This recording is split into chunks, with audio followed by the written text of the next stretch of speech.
Hello दोस्तों, आज हम देखेंगे कुछ प्रमुख विषयों को, महत्वपूर्ण और पुरानी परीक्षाओं में पूछे गए सवाल और उनके विश्लेषण को। तो शुरू करते हैं आज का फर्स्ट क्वेश्चन। उत्तर प्रदेश का पूर्व से पश्चिम विस्तार कितना है? तो उत्तर प्रदेश का पूर्व से पश्चिम विस्तार 650 किलोमीटर है। पूर्व से पश्चिम तो आप जानते ही हैं दोस्तों, दाहिने हाथ से बाएं हाथ की ओर, ये क्या हो गया? पूर्व से पश्चिम। तो ये विस्तार 650 किलोमीटर है। नेक्स्ट क्वेश्चन, यूपी का उत्तर से दक्षिण विस्तार कितना है? तो आंसर होगा दोस्तों, यूपी का उत्तर से दक्षिण विस्तार 240 किलोमीटर है। 240 किलोमीटर तो आप जान ही गए दोस्तों। और उत्तर से दक्षिण का मतलब ही होगा कि ऊपर से नीचे। नेक्स्ट क्वेश्चन, 1836 में उत्तर प्रदेश को किस नाम से जाना जाता था? तो 1836 में उत्तर प्रदेश को उत्तरी पश्चिमी प्रांत के नाम से जाना जाता था। नेक्स्ट क्वेश्चन, यूपी को पूर्व में किस नाम से जाना जाता था? पूर्व में यानी पहले। यूपी को पूर्व में संयुक्त प्रांत के नाम से जाना जाता था। नेक्स्ट क्वेश्चन, 1937 में यूपी को किस नाम से जाना जाता था? 1937 की बात हो रही है दोस्तों। तो 1937 में यूपी को यूनाइटेड प्रोविंस के नाम से जाना जाता था। नेक्स्ट क्वेश्चन, यूपी को यानी उत्तर प्रदेश को उत्तर प्रदेश नाम कब दिया गया? तो यूपी को यूपी नाम 1950 में दिया गया। नेक्स्ट क्वेश्चन, 6ठी शताब्दी में उत्तर प्रदेश में कितने महाजनपद थे? 6ठी शताब्दी यानी अशोक का काल। तो उत्तर प्रदेश में उस टाइम 8 जनपद महाजनपद थे और उन महाजनपदों के मैंने नाम भी डाल दिए हैं। तो मैं बता रही हूँ, कुरु, पांचाल, काशी, कौशल, सूरसेन, चेदी, वत्स, मल, ये क्या है? 6ठी शताब्दी में उत्तर प्रदेश के महाजनपद। नेक्स्ट क्वेश्चन, उत्तर प्रदेश में सर्वाधिक वर्षा कहाँ होती है? तो उत्तर प्रदेश में सर्वाधिक वर्षा गोरखपुर में होती है। नेक्स्ट क्वेश्चन, प्रसिद्ध पर्यटक स्थल बिठूर उत्तर प्रदेश के किस जिले में स्थित है? तो प्रसिद्ध पर्यटक स्थल बिठूर उत्तर प्रदेश के कानपुर देहात में स्थित है। नेक्स्ट क्वेश्चन, संवैधानिक उपचारों का अधिकार किस आर्टिकल में रखा गया है? तो संवैधानिक उपचारों का अधिकार आर्टिकल 32 में रखा गया है। जैसा कि आपको पता है दोस्तों कि हमारे मौलिक अधिकार पहले 7 थे, अब 6 हैं। इन्हीं 6 में मौलिक अधिकार 32 आता है, जो संवैधानिक उपचारों से संबंधित है। नेक्स्ट क्वेश्चन, आर्टिकल 32 कितने प्रकार की रिट जारी करता है? तो आर्टिकल 32 5 प्रकार के रिट जारी करता है। भारतीय संविधान की आत्मा किस अनुच्छेद को कहते हैं? इस क्वेश्चन में होगा दोस्तों, डॉक्टर अंबेडकर के अनुसार भारतीय संविधान की आत्मा किसे कहते हैं? तो अंबेडकर के अनुसार भारतीय संविधान की आत्मा आर्टिकल 32 को कहते हैं। और जवाहरलाल नेहरू के अनुसार भारतीय संविधान की आत्मा प्रस्तावना को बोलते हैं। अक्सर दोस्तों यही वो पूछा जाता है क्वेश्चन, भारतीय संविधान की आत्मा किसे कहते हैं? तो प्रस्तावना ही होगा। लेकिन जब यदि नाम डाल के क्वेश्चन में पूछा जाता है तो भारतीय संविधान की आत्मा भीमराव अंबेडकर के अनुसार आर्टिकल 32। नेक्स्ट क्वेश्चन, किस अनुच्छेद के अंतर्गत सुप्रीम कोर्ट 5 प्रकार की रिट जारी करता है? उस व्यक्ति के विरुद्ध जो किसी मौलिक अधिकार का उल्लंघन करते हैं। तो जो किसी मौलिक अधिकार का उल्लंघन करते हैं उसके खिलाफ सुप्रीम कोर्ट रिट आर्टिकल 32 के अनुसार जारी करता है। नेक्स्ट क्वेश्चन, किस अनुच्छेद के अंतर्गत हाई कोर्ट 5 प्रकार की रिट जारी करता है? उस व्यक्ति के विरुद्ध जो किसी भी मौलिक अधिकार का उल्लंघन करता है।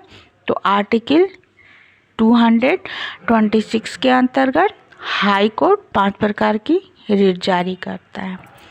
नेक्स्ट क्वेश्चन, बंदी प्रत्यक्षीकरण को अंग्रेजी में क्या कहते हैं? तो आंसर होगा बंदी प्रत्यक्षीकरण को इंग्लिश में हैबियस कार्पस कहते हैं। इसका विश्लेषण भी जान लेते हैं दोस्तों। यदि कोई पुलिस अधिकारी किसी व्यक्ति को गिरफ्तार कर लेता है और उस व्यक्ति को लगता है कि वो बेवजह बंद कर लिया गया है, निर्दोष है, तो वो व्यक्ति एक याचिका दायर करता है न्यायालय में। तो न्यायालय कहता है उस पुलिस अधिकारी से तुरंत बंदी को सशरीर हमारे पास पेश करें कि हम जान सकें कि बंदी निर्दोष है या अपराधी। तो ये बंदी प्रत्यक्षीकरण से संबंधित डिस्क्राइब था दोस्तों। नेक्स्ट क्वेश्चन, परमादेश का मतलब क्या है? तो इसका आंसर होगा हम आदेश देते हैं और इसको इंग्लिश में मैंडमस बोलते हैं। किसको? परमादेश को। कोई भी पदाधिकारी अपने कर्तव्य का निर्वाह नियम से नहीं करता तो सुप्रीम कोर्ट उसे अनुच्छेद 32 के तहत और हाई कोर्ट 226 के तहत जारी करता है। नेक्स्ट क्वेश्चन, उत्प्रेषण को इंग्लिश में क्या कहते हैं? तो उत्प्रेषण को इंग्लिश में सर्सियरी कहते हैं। इसके बारे में भी जान लेते हैं। उत्प्रेषण का मतलब क्या है? इसका मतलब इसका मतलब होता है अधिक जानकारी प्राप्त करना।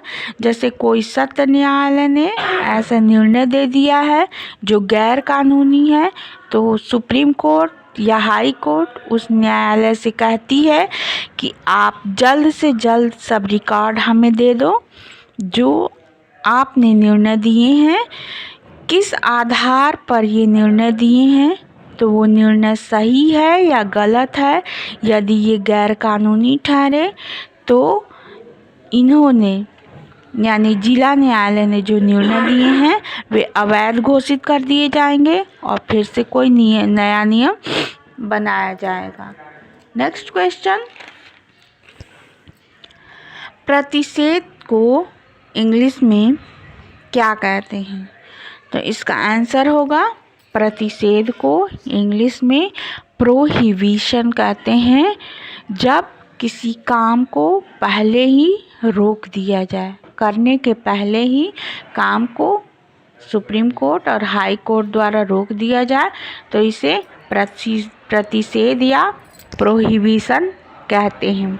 नेक्स्ट क्वेश्चन, अधिकार परीक्षा को इंग्लिश में क्या कहते हैं?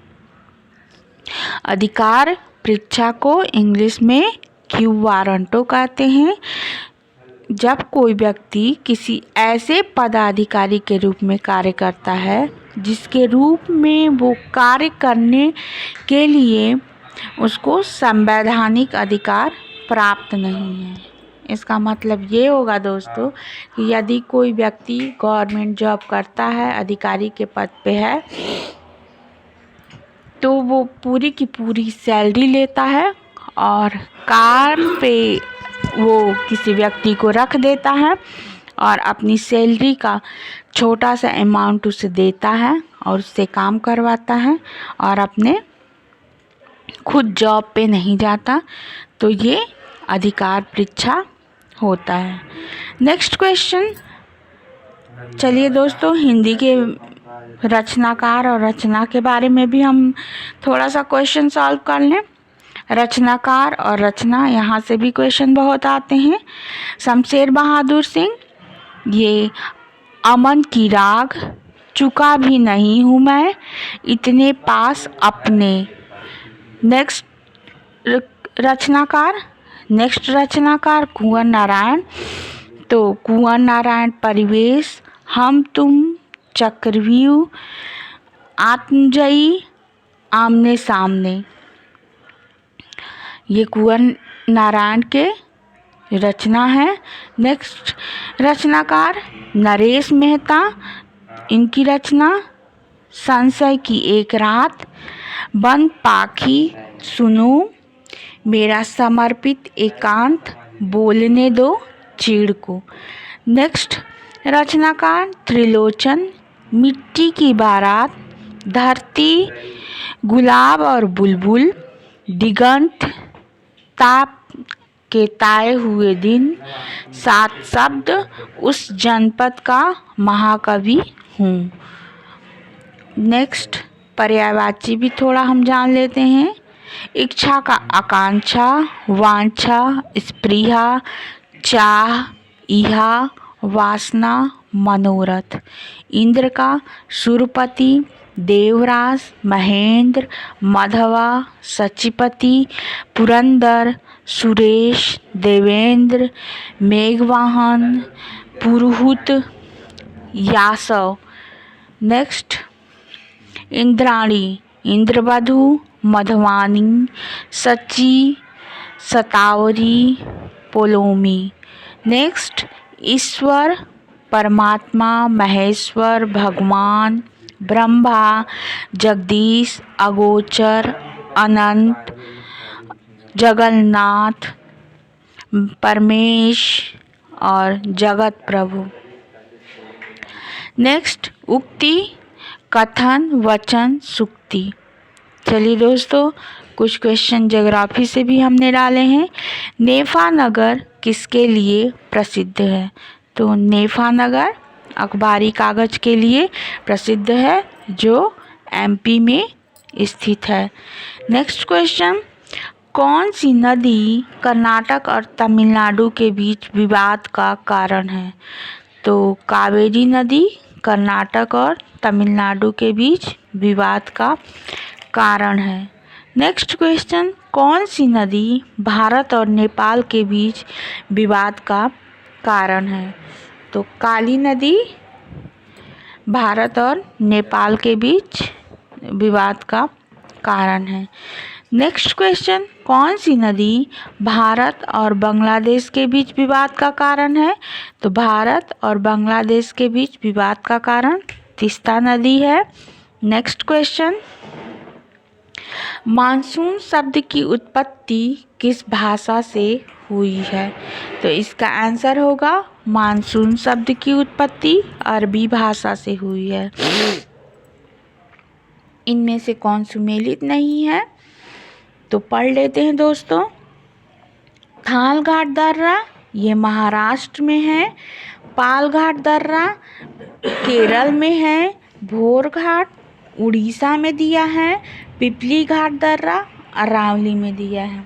तो इसमें सुमेलित ऑप्शन बी है, भोर घाट उड़ीसा में दिया है। जो सुमेलित नहीं है ये महाराष्ट्र में है भोर घाट, और सब सही है दोस्तों। थालघाट महाराष्ट्र में है, पालघाट केरल में है, भोर घाट भी महाराष्ट्र में है और पिपली घाट दर्रा अरावली में है। नेक्स्ट क्वेश्चन, इंदिरा पॉइंट से विषुवत रेखा के बीच की दूरी कितनी है? ये इंदिरा पॉइंट तो आप जानते होंगे दोस्तों, ये हमारे देश का दक्षिणतम बिंदु है। यहाँ से विषुवत रेखा की दूरी कितनी है? तो ये विषुवत रेखा से 876 किलोमीटर दूर है।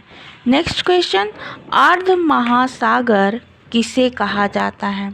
तो अर्ध महासागर किसे कहते हैं? हिंद महासागर को अर्ध महासागर कहते हैं और ये भारत के दक्षिणतम भाग में है। नेक्स्ट क्वेश्चन, सबसे लंबी दूरी तय करने वाला रेल मार्ग कौन सा है?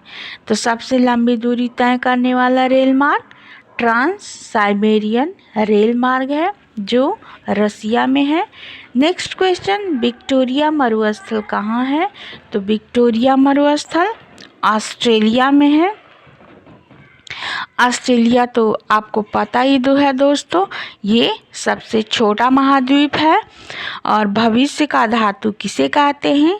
भविष्य का धातु टाइटेनियम को कहते हैं। और भविष्य का ईंधन भी आप जानना चाहेंगे तो भविष्य का ईंधन हाइड्रोजन को कहते हैं। नेक्स्ट क्वेश्चन, पृथ्वी और चंद्रमा की अधिकतम दूरी को क्या कहते हैं? तो पृथ्वी, यहाँ से दोस्तों 4 क्वेश्चन बन सकते हैं, इन चारों के बारे में बता रही हूँ, आप केयरफुल होके उसको सुन लीजिएगा। तो पृथ्वी और चंद्रमा की अधिकतम दूरी को अपभू कहते हैं दोस्तों। और इसका एक और क्वेश्चन होगा, पृथ्वी और चंद्रमा की न्यूनतम दूरी को क्या कहते हैं? तो पृथ्वी और चंद्रमा की न्यूनतम दूरी को उपभू कहते हैं। ये तो चंद्रमा से हो गया दोस्तों। सूर्य से भी पूछा जाता है, पृथ्वी और सूर्य की बीच की अधिकतम दूरी क्या होती है? तो पृथ्वी और सूर्य की अधिकतम दूरी को अपसौर कहते हैं और पृथ्वी और सूर्य की न्यूनतम दूरी को उपसौर कहते हैं। ये यहाँ से हमने 4 क्वेश्चन इस टाइप से पूछे जाते हैं, हमने चारों को बताया, आपने ध्यान से भी सुना होगा। तो दोस्तों, अगर आप लोगों को ज़्यादा मॉक टेस्ट या प्रीवियस ईयर क्वेश्चन करने हो तो आप हमारे चैनल की प्लेलिस्ट को विज़िट कर सकते हैं और लिंक डिस्क्रिप्शन में मैं दे दूँगी। तब तक के लिए पढ़ाई करते रहिए। ऑल द वेरी बेस्ट दोस्तों, बाय बाय।